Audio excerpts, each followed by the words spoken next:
How's it going, guys? ThinkAHR here, and I just wanted to make a short video on my opinion on something that's been bugging me in the gaming industry for a couple of years, and it's reviewers. I've always liked the concept of reviewers. They're supposed to be a measuring stick for an unknowing consumer going in, and you could look up a review and be like, oh okay, I won't buy that game or I will buy that game, and they give you a scale. And I've always liked the idea of them, but I don't necessarily believe they're right. And recently, the reason this has been bugging me is because I realised I don't watch reviews anymore. I stopped about, I don't know, it must have been just under a year ago, because I just never really agreed with what they were saying most of the time. And the reason this bugs me is because I like games, and I like games to thrive. I like small games to thrive, and even bigger games. And the fact is that people have different opinions on things.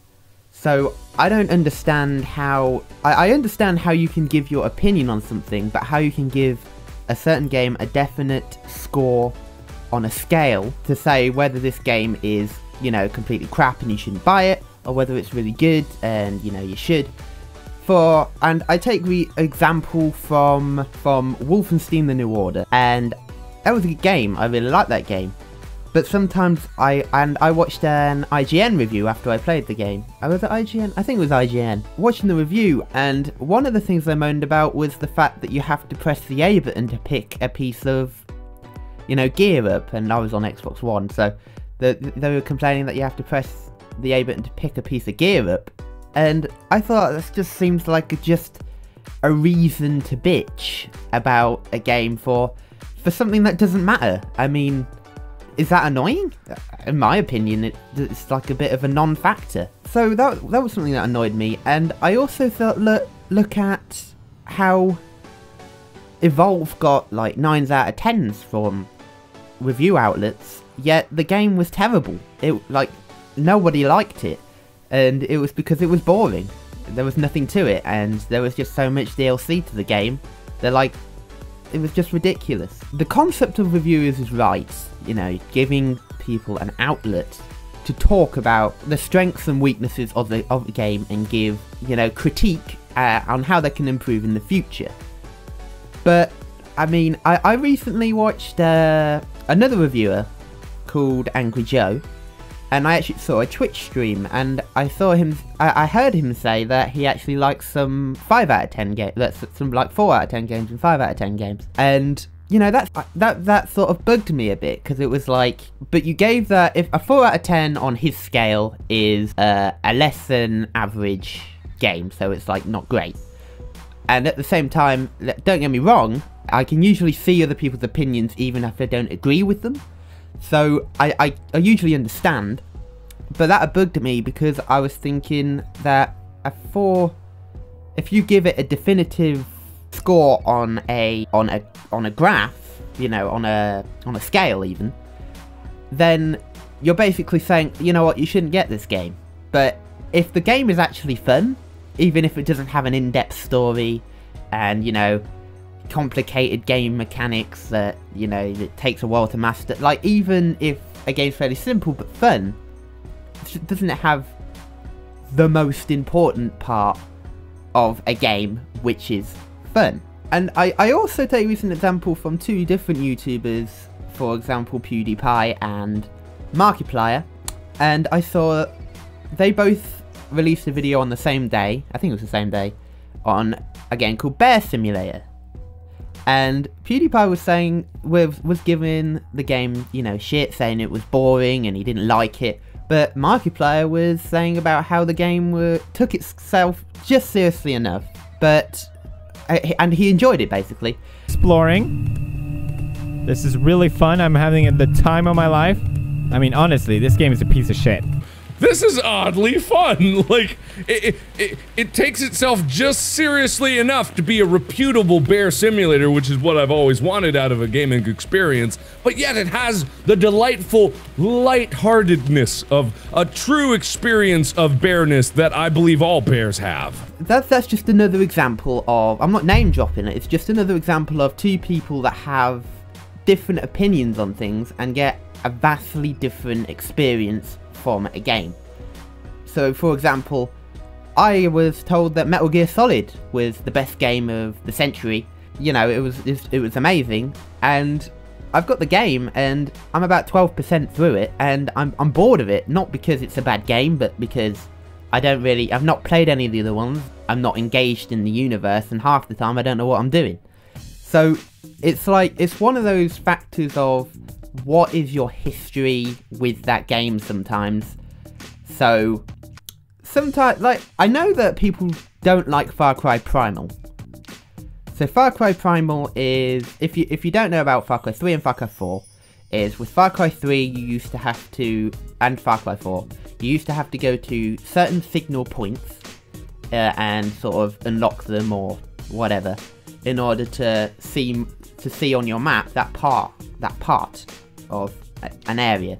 So you used to climb a signal tower, activate it, and then all of a sudden you can see the area on your map around there. And there's a fairly similar sort of mechanic in Far Cry Primal, only it's like slightly different because obviously it's Far Cry Primal is set in caveman times in 10,000 BCE.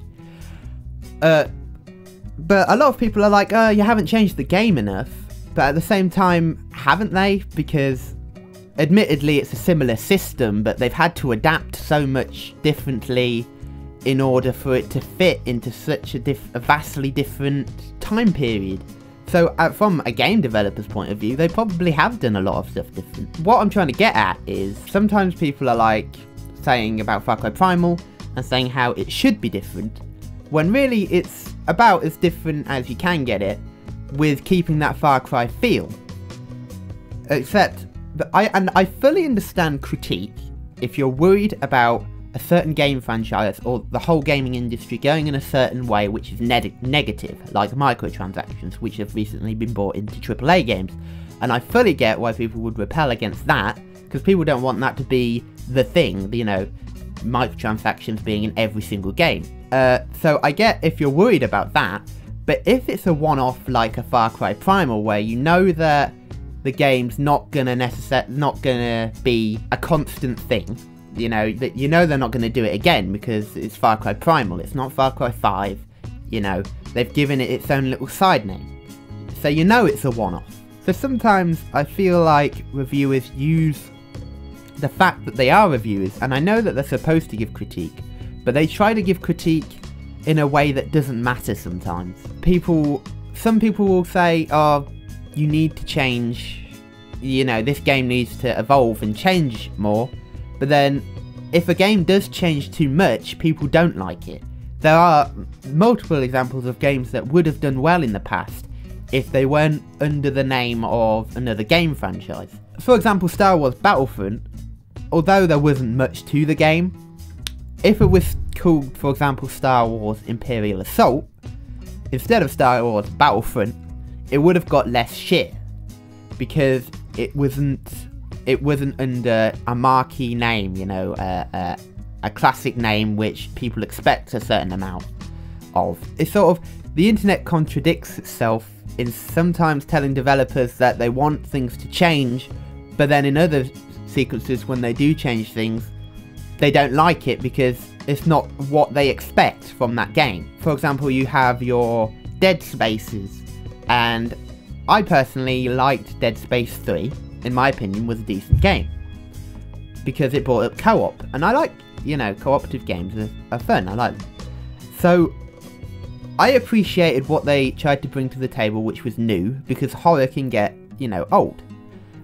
And, you know, I like Dead Space 1 and Dead Space 2 for the horror aspects, but I like Dead Space 3 for the new crafting, you know, the way you could craft your weapons, and the way that they added co-op. However, a lot of people didn't like Dead Space 3 because it wasn't a horror game. So sometimes games do try to evolve, but the fan base doesn't want them to.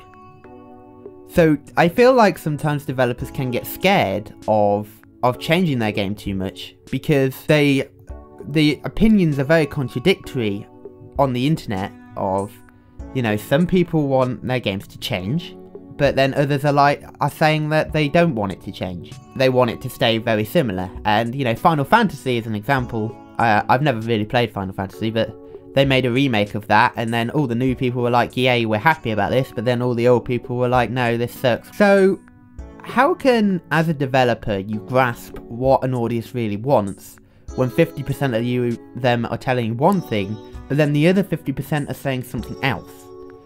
And I believe that reviewers fall into this trap as well, because usually they get someone to review a game that is a fan of the past games. So they'll always get bad press. A game will always get bad press if it tries to do too much that's different to what they expect from that game type. I think that reviewers are flawed in many ways. I don't think that you can grasp whether a game is good or bad from a review. And usually, if you see gameplay of a game and it is terrible, you can usually see that. And obviously, if you go online and everybody's saying a game is awful, then, you know, you can grasp that. But I know a lot of people that do just look at reviews, and they see a game get a 5 out of 10 or whatever, and they don't bother buying that game, but they might actually like that game because they have different tastes to the person that reviewed that game. So, I don't know, I think reviews are very flawed, and I do think the system needs to be looked at a little bit. Like, even reviewers, different reviewers clash ideas. So, for example, on one end, going back to Evolve, you've got IGN saying that Evolve is a 9 out of 10, and then you got Angry Joe saying that Evolve is like a 5 out of 10, or whatever he gave it, I can't remember. So, it's tough, it's a hard one to grasp, and it's just something that personally annoys me, because I know games that could have done better if they were given the right press, but haven't done very well, because the people that have reviewed that game are either classic fans of the older ones, and they don't like all the new changes that have been implemented, or they're just they just don't like the game. Just personally, they don't like the game, which is fine. But like I say, it shouldn't be just one person's opinion of whether a game sucks or whether a game's good. And also, you have the contradictory of the internet of, we want things to change, but we want things to stay the same. So, I think as a developer, they can get scared. They can get a bit scared of changing things too much, and they can get a bit confused at what people really want. But that's just my opinion. If you have a different one, or you don't agree with me, am I just chatting bullshit? What do you think? But if you have a different opinion than me, then leave it in the comments. I'd be happy to look at them. I love other people's comments. I love seeing what other people have different to me. Ideas different to me. But it's just, it is something that's been annoying me, because I do think reviews are flawed in many ways at the minute. But thank you so much for watching. I don't plan on doing this kind of video very often, but it was just something that was bugging me a little bit. Anyway, if you enjoy my content on a regular basis, then please bitch slap the subscribe button. If you want to contact me on Facebook or Twitter, then the links are in the description. And I'll see you in the next one.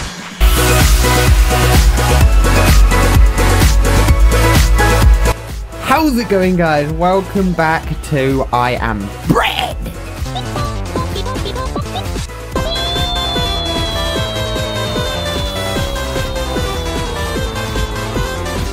How to get past this bit?